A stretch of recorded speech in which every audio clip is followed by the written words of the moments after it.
Class में आपको बताया था कि भगवान की सेवा, भगवान अपने दो प्रकार में होते हैं, एक प्रभाव प्रकाश और एक वैभव प्रकाश।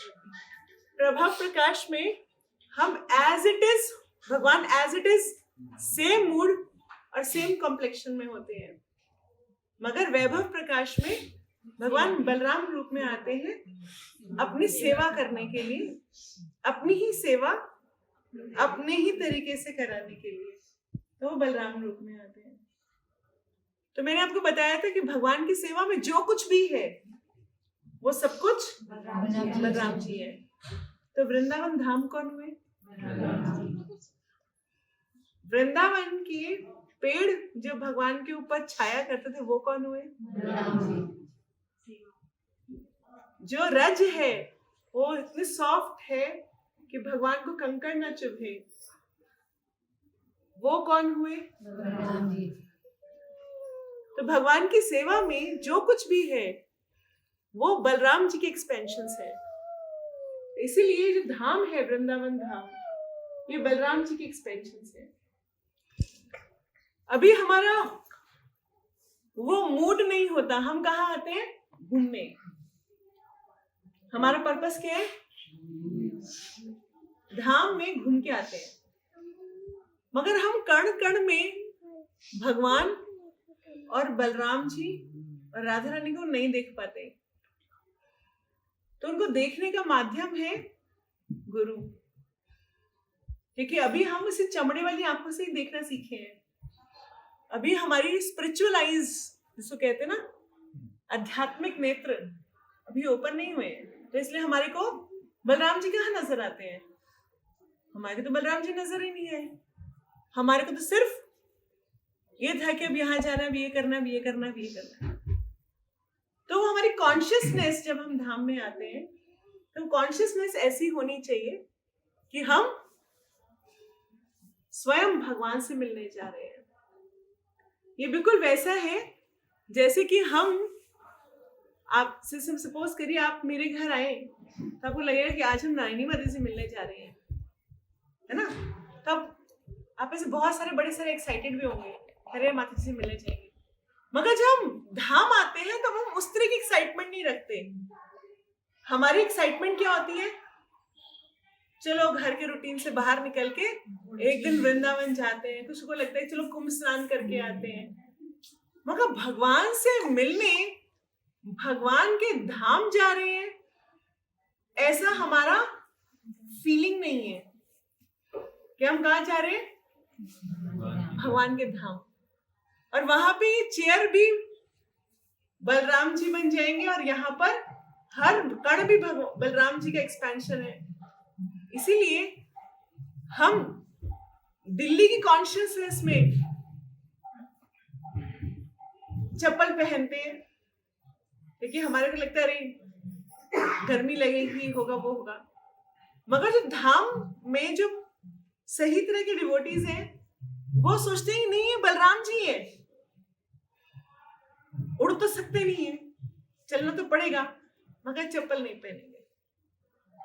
जब हम स्नान करने जा रहे हैं यमुना जी में, तो यमुना जी कहते, गंगा जी में जब स्नान करते हैं तो हमारे सारे पाप मुक्त हो जाते हैं, है ना? और इस बात के ऊपर मैंने आपको एक दिन अभी रीसेंट क्लास में कथा भी सुनाई थी, शिव पार्वती वाली, जिसने सुना होगा वो क्लास। तो गंगा जी में स्नान करके हमारे सारे पाप धुल जाते हैं।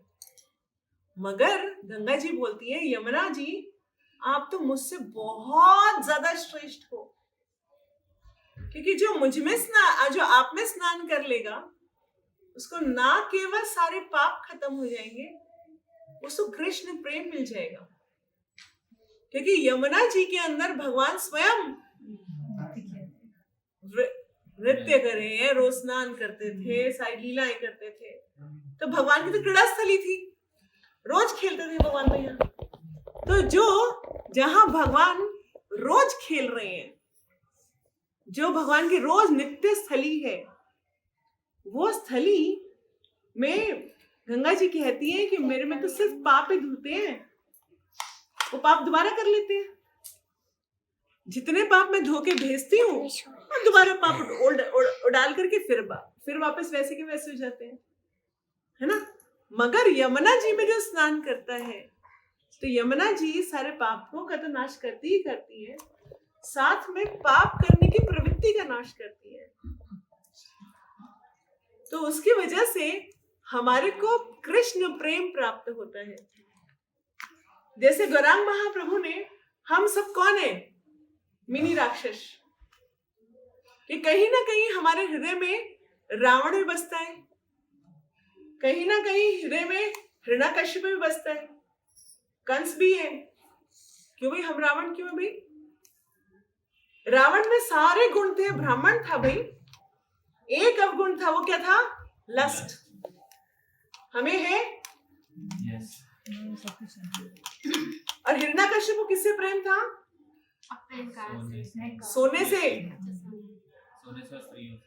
सोना पावर।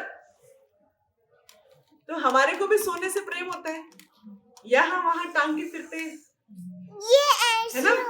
और नहीं हो तो उसके अभाव में हाय हाय भी करते हैं। मेरे पास तो वैसा वाला नहीं है, है ना। यहाँ पे चेन लगा के बड़े लगता है कि अरे चेन पहन ली तो पता नहीं क्या हो गया, अरे मेटल ही तो है। मगर फिर भी सोने में लस्ट है। हिरण्य मतलब सोना, हिरण्यकशिपु जिसको सोने से बड़ा प्रेम था, और दूसरा उसको प्रेम था पावर। हम सबको भी पावर का शौक है, जहां चलती है वहां तो पावर अप्लाई करते ही है, बच्चों पर, घर पर, ऑफिस में, जहां जहां चल जाए, जहां जहां हमें कोई अथॉरिटी बनाने को तैयार हो जाए, हम लोग क्या समझते हैं? भाई हम तो इसकी, ये मेरे अधीन है, इसको मेरा कहना मानना चाहिए, जो मैं कहूँ वही करना चाहिए। तो इसका मतलब क्या हुआ? ये क्या है? पावर की लालसा। और कंस में क्या प्रॉब्लम थी?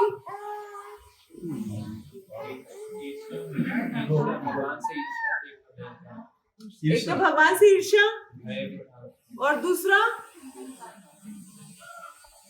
मृत्यु का भय। उससे पहले तो कंस ही था, सत्ता, है ना। साथ में उसके अंदर अहंकार बहुत सारा था, अहंकार बहुत था। किसका अहंकार? अपने राक्षस, जो उनकी उसने यूनियन बना रखी थी, अघासुर, बकासुर, है ना। और मेरे पास कितने राक्षस है, मेरी ताकत का अंदाजा नहीं है। यूनियन का नशा, उसको यूनियन का बहुत नशा था। लगता था मेरे पास पूतना है ना। तो उसको लगता था कि मेरे कॉन्टैक्ट्स बहुत सारे हैं। जैसे हम कभी सड़क पे किसी से लड़ना शुरू करते, बोलते हैं तुझे पता नहीं मैं कौन हूं। ये मेंटालिटी क्या है? कंस मेंटालिटी है। हाँ, अहंकार। और दूसरा भगवान से जेलसी, ईर्ष्या। तो ये सभी अवगुण, ये सो कॉल्ड कलयुग के गुण हम सब में कुट कुट के भरे हुए हैं। इसलिए गौरांग महाप्रभु ने देखा, अरे बाप रे, ये तो ऐसे से मिनी राक्षस है, किस किस को मारूंगा। तो नित्यानंद प्रभु बोले कि हे महाप्रभु, कलयुग में तो सारे ही राक्षस होंगे और पावरफुल भी नहीं होंगे। वे वो राक्षस तो फिर भी पावरफुल हुआ करते थे, मगर ये राक्षस तो पावरफुल भी नहीं होंगे। तो फिर क्या करना पड़ेगा? इनके हृदयों को साफ करना पड़ेगा, क्योंकि अगर ये राक्षस प्रवृत्ति खत्म होएगी तभी काम समझ में आएगा, नहीं तो इनको मारना तो पॉसिबल नहीं है। तो कम से कम अपनी कृपा कर दीजिए, आप तो कृपा के अवतार हैं। तो फिर इसीलिए क्या हुआ, हमने क्या कहा कि जो भगवान ने हरिनाम दिया है वो सब धाम यात्राओं से ज्यादा महत्वपूर्ण है। तो हम लोग रोज सुबह सुबह अपनी धाम, वृंदावन धाम अपने हाथ में लेकर के उसकी यात्रा करके आते हैं। 16 बार 16 परिक्रमाएं करते हैं रोज सुबह। है ना। ये हमारे लिए बहुत महत्वपूर्ण है, क्योंकि धाम यात्रा हम कलुषित मन के साथ आते हैं और बहुत सारी इच्छाएं लेकर के आते हैं और दूसरी मेंटेलिटी में आते हैं। हमें विश्वास ही नहीं होता कि धाम धाम है, हमें लगता नहीं है कि वृंदावन वृंदावन की तरह। हमें तो शिमला जाके भी मजा आता है। तो अब जब तक वो धाम में आकर धाम की तरह हमारे को फीलिंग नहीं हो रही वृंदावन धाम जा रहे हैं, भगवान के घर जा रहे हैं, वहां भगवान से साक्षात्कार होएगा, भगवान से मिलेंगे, जब तक वो फीलिंग अंदर से नहीं आएगी। क्या किसी के मन में ऐसा आया था कि आज मैं भगवान से मिलने जा रही हूँ?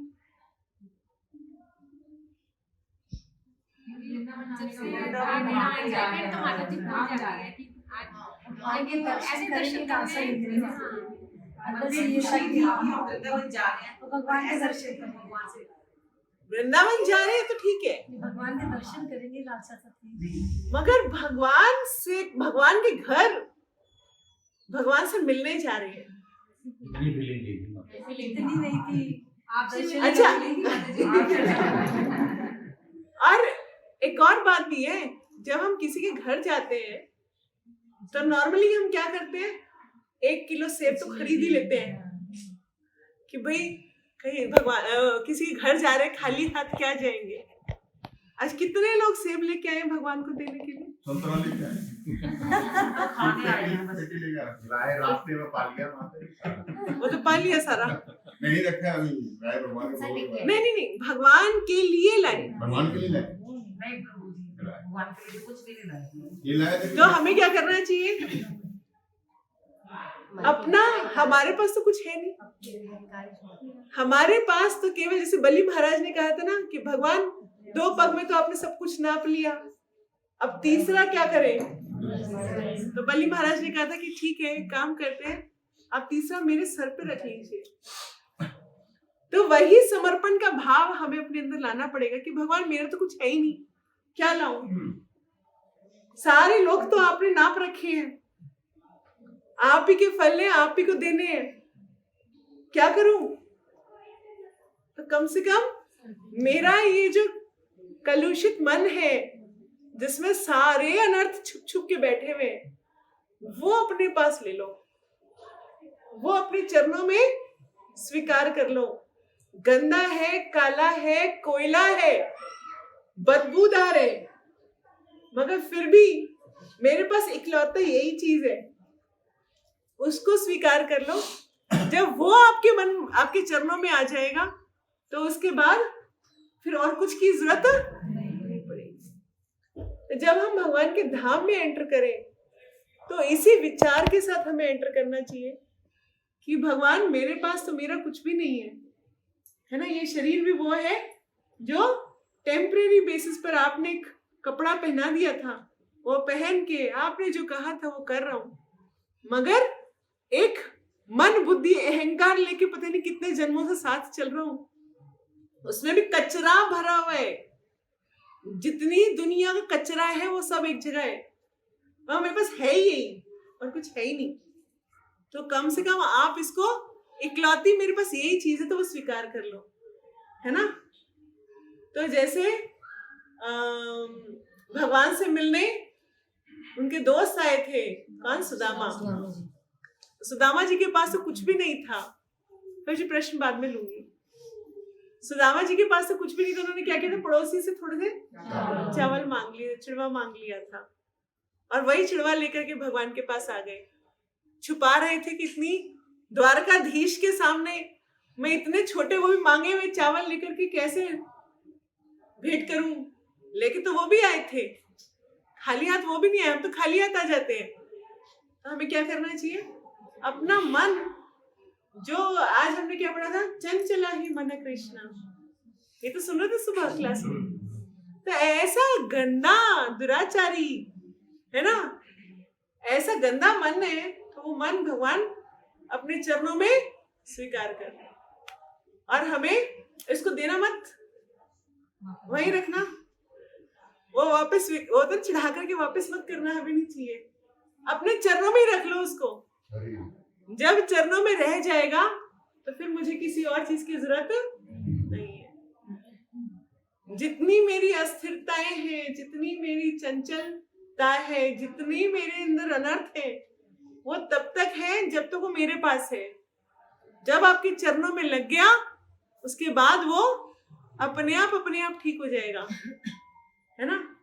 तो ये भगवान से हमें प्रार्थना करनी चाहिए, हे कृष्णा, हम तो कुछ नहीं लाए आपके लिए, आपके घर आए और खाली हाथ आ गए देखो, और जो कुछ भी लेते जाते आपके यहाँ से लेके जाएंगे अभी खूब सारा प्रसाद भर भर के, और लाए तो कुछ भी नहीं हम तो क्या करो, मेरे पास अपना गंदा सा मन है ना, मैला कुचैला, वो रख लो।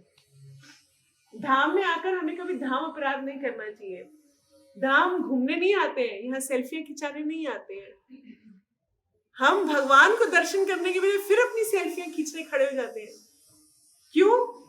क्योंकि एक आर्टिफिशियल वर्ल्ड में डालेंगे और वहां पर उसके बाद लोग बहुत से बोलेंगे, वाह वाह वाह, ये तो बहुत अच्छा भक्त है, देखो वृंदावन गया था। ये सोच के हम लोग क्या करते हैं, सेल्फियां भी खींच रहे होते हैं। मरने के बाद क्या देखोगे ये सेल्फियों को, कोई फायदा नहीं है ना। वो जो सारा कैमरा है अपनी आंखों में खींच लेना चाहिए, ताकि भगवान के दर्शन हम हर समय कर सके। वो फोटोज जो हमारी मेमोरी में बेस हो जाती है ना, वो हर टाइम आ सकती है। कैमरा की तो फिर गूगल ये वो लेकर के तो कर देता है सारी फोटोज को, बार बार कब तक देखेंगे। यहाँ दर्शन ऐसे करें कि यहाँ पर भगवान स्टोर हो जाए, हर दर्शन में भगवान यहाँ स्टोर हो जाए। तो जब हम कभी ध्यान दें और राधा दामोदर के दर्शन करें, तो हमें तुरंत राधा दामोदर दर्शन करने देने चाहिए। राधा रमन के दर्शन करें तो तुरंत राधा रमन दर्शन देने चाहिए। राधा श्याम सुंदर कृष्ण बलराम दर्शन दे, तुरंत उनके दर्शन आने चाहिए, है ना। और यहाँ इस स्थान की एक और बहुत महिमा है।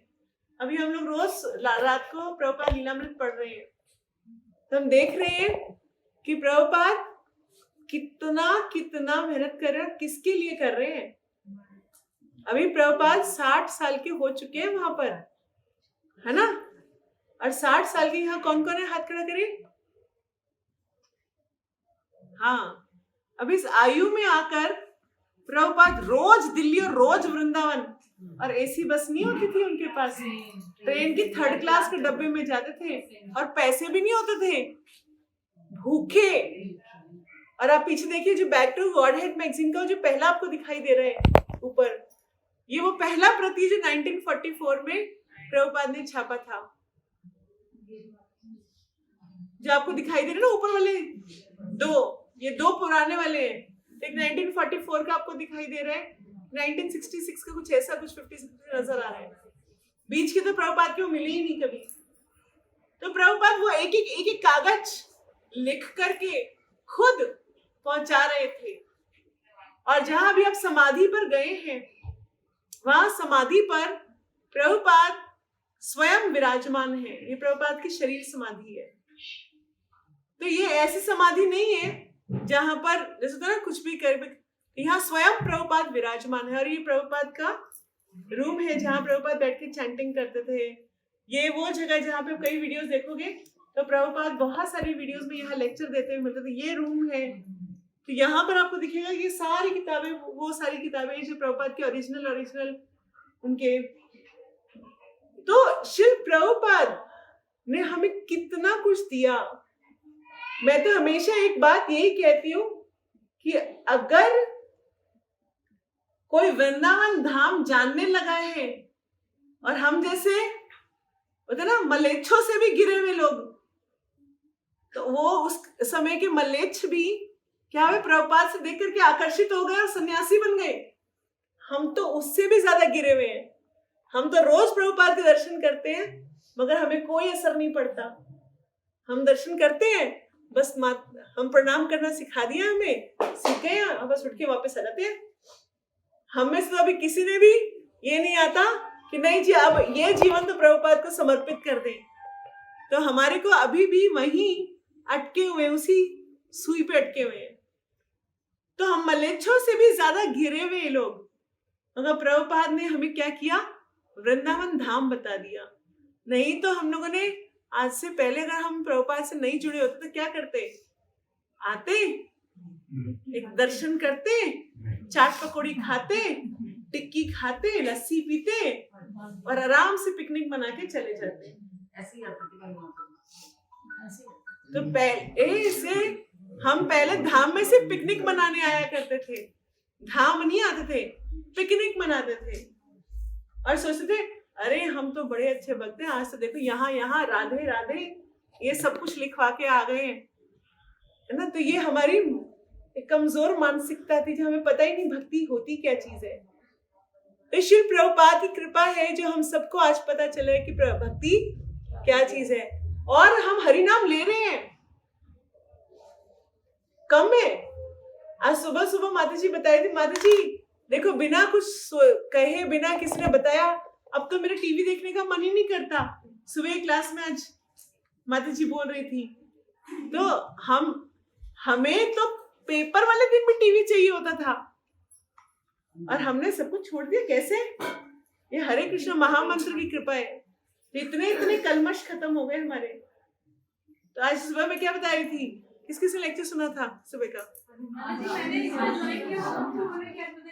और मैंने भी ज्वाइन किया था, देखो क्लास है नहीं, बच्चे क्लास का हूं। तो आज ही क्लास में मैंने आपको बताया था ये टीवी देखने की आदत छूट गई, मगर अभी भी जेलसी, थोड़ा क्रोध और ये और वो अभी नहीं छूटा। कि चक्कर क्या है? एक्चुअली वो टीवी और ये सब की आदतें तो हमने इस जन्म में बनाई थी, तो फटाफट ऊपर वाली परत तो साफ हो गई, मगर जो करोड़ों करोड़ों जन्मों से हमने डीप अनर्थ इकट्ठे कर रखे हैं, हरिनाम रोज सफाई कर रहे हैं ब्रश ले लेके। तो मैंने एग्जांपल क्या दिया था कि जैसे काई जमती है, अगर सपोज करें कल ही काई जमी थी तो क्या होगा? पानी जोर से मारोगे तो साफ हो जाती है। अगर 15-20 साल पुरानी काई हो, उसको अगर उतारने का हो तो कैसे करोगे? रगड़ना पड़ेगा, तेजाब डालना पड़ेगा, पता नहीं क्या करना पड़ेगा, तब जाके काई उतरेगी। तो हम सबको 15-20 साल की काई नहीं है हमारे ऊपर, हमारे तो 84 लाख तो माता जी हमने वैसे ही कर लिए। वो चक्कर में कितनी बार कर लिए वो भी नहीं पता। 84 लाख भी 84 लाख बार कर लिए होंगे।